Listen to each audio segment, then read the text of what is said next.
السلام علیکم first year, کیسے ہیں آپ سب؟ امید کرتی ہوں خیریت سے ہوں گے۔ آج ہم اپنے نئے لیکچر کے ساتھ حاضر ہیں جو بہت امپورٹنٹ لانگ کویسچن ہے، جس کا نام ہے حج۔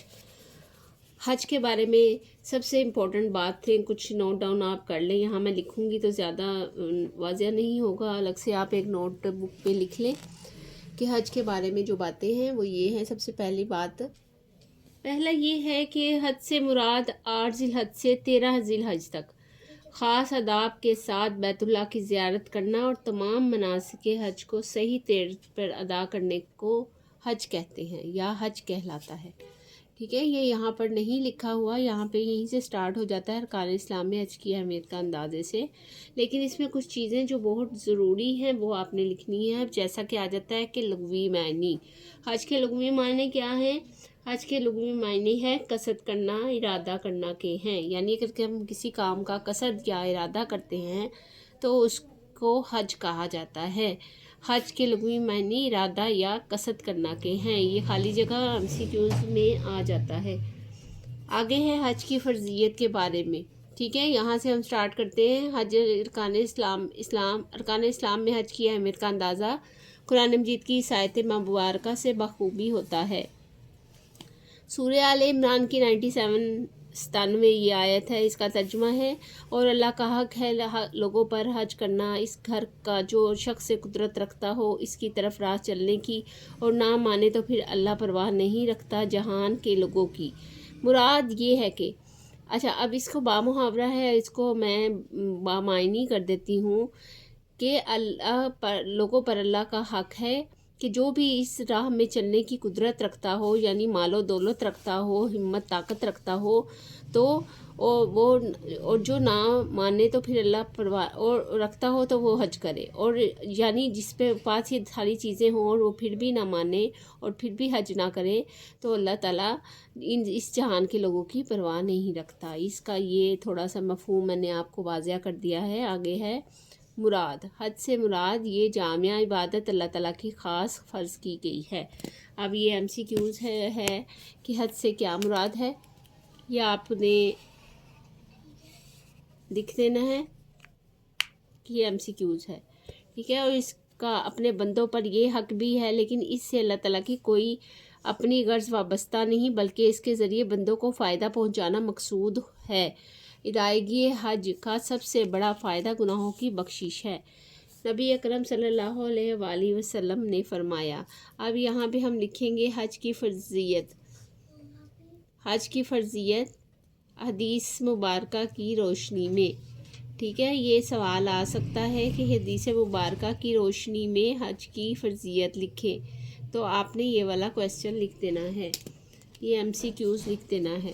ٹھیک ہے، یہ نیچے حدیث ہے، وہ میں آپ کو دکھا دیتی ہوں، بخاری شریف کی یہ حدیث ہے جس کا ترجمہ ہے، جو کوئی اللہ تعالیٰ کے حکم کی تعمیل میں حج کرتا ہے اور دوران حج فسق و فجور سے باز رہتا ہے، یعنی گناہوں سے، وہ گناہوں سے اس طرح پاک ہو کر لوٹتا ہے کہ گویا اس نے بھی ماں کے پیٹ سے پیدا ہوا ہو۔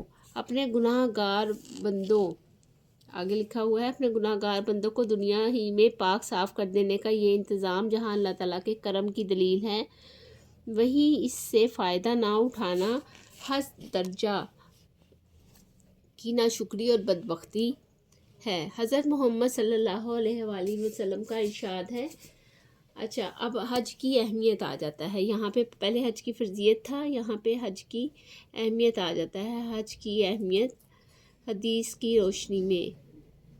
ٹھیک ہے، یہ آپ نے نوٹ ڈاؤن کر لینا ہے۔ میں زیادہ تر اس لیے نہیں لکھواتی اس کتاب کے اوپر کہ کتاب گندی ہو جاتی ہے، اس کی رائٹنگ عجیب سی ہو جاتی ہے، اور آپ سٹیکی نوٹس پر لکھ لیجئے گا۔ اس کا ترجمہ ہے، جب صاحب استطاعت یعنی طاقت رکھنے والے اور دولت مند کو شخص کو نہ کوئی ظاہری ضرورت حج سے روک رہی ہو، نہ کوئی ظالم بادشاہ اس کی راہ میں حائل ہو، نہ ہی کوئی روکنے والی بیماری اسے لاحق ہو، تو پھر وہ حج کیے بغیر مر جائے تو وہ ایک مسلمان کی نہیں کسی یہودی یا نصرانی کی موت مرے گا، نعوذ باللہ۔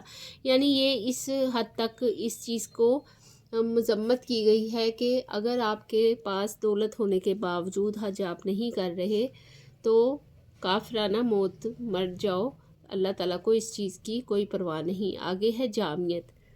جامعیت کے بارے میں ہے حج جیسی عبادت میں باقی تمام عبادات کی روح شامل ہے، یعنی حج ایک ایسی عبادت ہے کہ اس میں تمام عبادات، جس میں کہہ لیں کہ حق ادا کرنا، اللہ تعالیٰ کے لیے روزے رکھنا یا سفر کرنا، اللہ تعالیٰ کا کلام بیان کرنا، اللہ تعالیٰ کی عبادت کرنا، قرآن پاک کی تلاوت کرنا وغیرہ وغیرہ سارا کچھ شامل ہے۔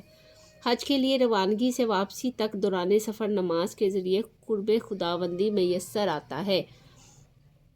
حج کے لیے مارچ خرچ کرنا زکوٰۃ سے مشابہت ہے۔ نفسانی خواہشات اور اخلاقی برائیوں سے پرہیز اپنے اندر روزے کی سی کیفیت رکھتا ہے۔ گھر سے دوری اور سفر کی صعوبت میں جہاد کا رنگ ہے۔ ام المومنین حضرت عائشہ صدیقہ رضی اللہ تعالیٰ عنہ سے روایت ہے کہ رسول اکرم صلی اللہ علیہ وآلہ وسلم نے فرمایا، سب سے افضل جہاد حج مبرور مقبول ہے۔ آپ صلی اللہ علیہ وسلم کے اسی ارشاد گرامی کے پیش نظر حضرت عمر رضی اللہ تعالیٰ عنہ فرمایا کرتے تھے، حج کا سامان تیار رکھو کہ یہ بھی ایک جہاد ہے۔ اچھا، اب حج کے بارے میں یہاں پہ بتایا گیا ہے، لیکن یہ نہیں بتایا گیا کہ حج کی جو احرام ہے اس میں کون کون سی چیزیں ہیں۔ اب احرام کے بارے میں بھی آپ کو سوال آ سکتا ہے۔ احرام میں مردوں کی 2 چادریں ہیں، ٹھیک ہے، جس سے احرام ہوتا ہے، اور خواتین کے لیے 2 شال اور سر پہ باندھنے والا رومال ہوتا ہے، ٹھیک ہے، سر پر باندھنے کے لیے رومال ہوتا ہے، ٹھیک ہے۔ یہ MCQs آ جائے گا تو آپ اس کو لکھ لیجئے گا۔ آگے ہے زائرین خانہ کعبہ کی قلبی کیفیات۔ اگر حج کے مناسک پر غور کیا جائے تو معلوم ہوگا کہ ہر مرحلہ اپنے اندر اخلاقی اور روحانی تربیت کا سامان رکھتا ہے۔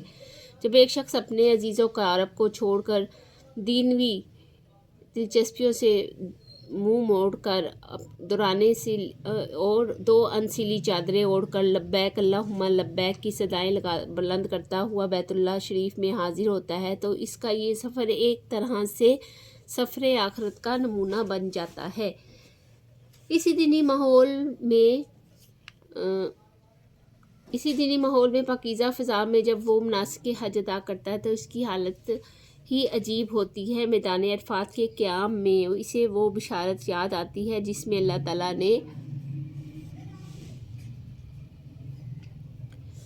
دین اسلام کی صورت میں مسلمانوں پر اپنی نعمت کی تکمیل کا ذکر فرمایا ہے۔ اسے رسول اکرم صلی اللہ علیہ وآلہ وسلم کے مبارک خطبے کی بے مثال ہدایات یاد آتی ہیں۔ اسے یہ حکم یاد آتا ہے کہ میرے بعد گمراہی سے بچنے کے لیے قرآن اور حدیث کو مضبوطی سے تھامے رکھنا۔ قربانی کرتے وقت حضرت ابراہیم علیہ السلام کی بے نظیر قربانیاں یاد آتی ہیں۔ وہ سوچتا ہے کہ جملہ قربانیوں کے مقابلے میں نفس کی چھوٹی موٹی خواہشات کی قربانی کی حقیقت ہی کیا ہے۔ میرا تو مرنا جینا بھی اللہ تعالیٰ کے لیے ہونا چاہیے۔ ایسے میں اس کے لبوں پر یہ کلمات جاری ہوتے ہیں۔ اچھا، اب یہاں پہ قربانی کی ذکر آیا ہے، پہلے ہم وہ دیکھ لیتے ہیں۔ جو صفحہ منع ہے، جو مقام منع ہے اس پر قربانی کی جاتی ہے۔ قربانی کہاں کی جاتی ہے؟ مقام منع پر قربانی کی جاتی ہے۔ یہ آپ نے لکھ لینا ہے۔ یہ میں ساتھ ساتھ اس لیے لکھوا رہی ہوں تاکہ آپ کو یہ یاد رہے۔ یہ بھی شارٹ کویسچن ہے اور اوپر والا بھی شارٹ کویسچن تھا، ٹھیک ہے۔ اس کے جو آیت سے ہمارے پاس ترجمہ آتا ہے وہ ہے سورہ نام کی 163 اور 162 آیت ہے۔ ترجمہ ہے کہ میری نماز اور میری قربانی اور میرا جینا اور مرنا اللہ تعالیٰ کے لیے ہے، یعنی میرا جینا مرنا اور میری نماز قربانی صرف اللہ تعالیٰ کے لیے ہے جو پالنے والا ہے سارے جہان کا، یعنی جو سارے جہان کا پالنے والا ہے۔ یہ لفظی ترجمہ ہے، میں آپ کو ساتھ محاورہ ترجمہ بتا رہی ہوں۔ کوئی نہیں اس کا شریک کوئی نہیں ہے، اور یہی مجھ کو حکم ہوا ہے اور میں سب سے پہلے فرما بردار ہوں۔ یہی مجھے حکم ہوا ہے اور میں سب سے پہلے فرما بردار ہوں، ٹھیک ہے۔ یہ آیت اتری ہے اس کے بارے میں، اگر آپ کو آئے تو آپ نے اس کو لکھ دینا ہے۔ آگے ہے مقام منع، ٹھیک ہے۔ مقام منع کے بارے میں ابھی یہاں پر لکھا ہے مقام منع میں وہ اس عزم کے ساتھ اپنے ازلی دشمن شیطان کو کنکریاں مارتا ہے۔ اب یہ ایک لائن ہے، یہ کنکریاں مارتا ہے۔ مقام منع میں کس جگہ پر کنکریاں ماری جاتی ہیں؟ مقام منع میں 3 پتھر لگے ہوئے ہیں۔ یہ آپ کو سوال نوٹ ڈاؤن کر لیں۔ مقام منع میں 3 پتھر لگے ہوئے ہیں جن کو لگے ہوئے ہیں، جن کو جمرات کہتے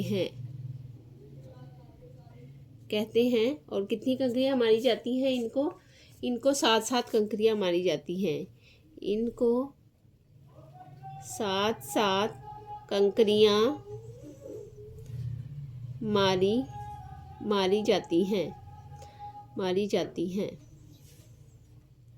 ٹھیک ہے، یہ بھی ایک شارٹ کویسچن ہے، یہ آپ لکھ لیں، ویسے آپ کو نہیں پتہ لگے گا، یہ اس کے درمیان میں نہیں لکھا ہوا۔ یہ کچھ کویسچنز ہیں جو میں نے ساتھ نکالے ہیں، یہ آپ نے دیکھ لینے ہیں۔ ٹھیک ہے، اس کے بعد ہے ہمارے پاس کہ اب اگر یہ میرے اور میرے اللہ کے درمیان حائل ہونے کی کوشش کرے گا تو میں اسے پہچاننے میں غلطی نہیں کروں گا۔ جب وہ بیت اللہ کے سامنے پہنچتا ہے تو اس کی روح سے اس خیال سے وجد میں آ جاتی ہے کہ جس گھر کی زیارت کی تمنا تھی وہ آج نظر کے سامنے ہے۔ اللہ سے لگالے رکھنے کا کیفیت حاجی کے کام آتی ہے۔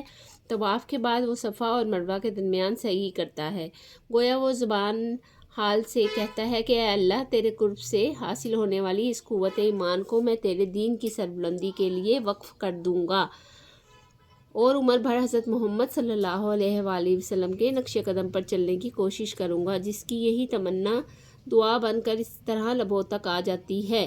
ترجمہ اس کا یہ ہے کہ اے میرے اللہ، مجھے اپنی نبی کی طریقہ کار پر کاربند رکھ اور اس پر عمل کرتے ہوئے مجھے اپنے پاس بلا لے، اپنی اور نفسانی لرزشوں سے مجھے محفوظ فرما۔ اب یہاں پہ صحیح کا ذکر ہوا ہے کہ صحیح صفا اور مروہ کے درمیان صحیح کرتا ہے۔ صحیح کیا ہے؟ یہاں پہ میں نے اس کو لکھا ہے صحیح کیا ہے؟ صحیح صفا اور مروہ کے درمیان 7 چکر لگانے کو صحیح کہتے ہیں۔ ٹھیک ہے، یہ صحیح کا مطلب ہے، یہ بھی آ جائے گا، درمیان میں سے کویسچن وہ لوگ دیتے ہیں۔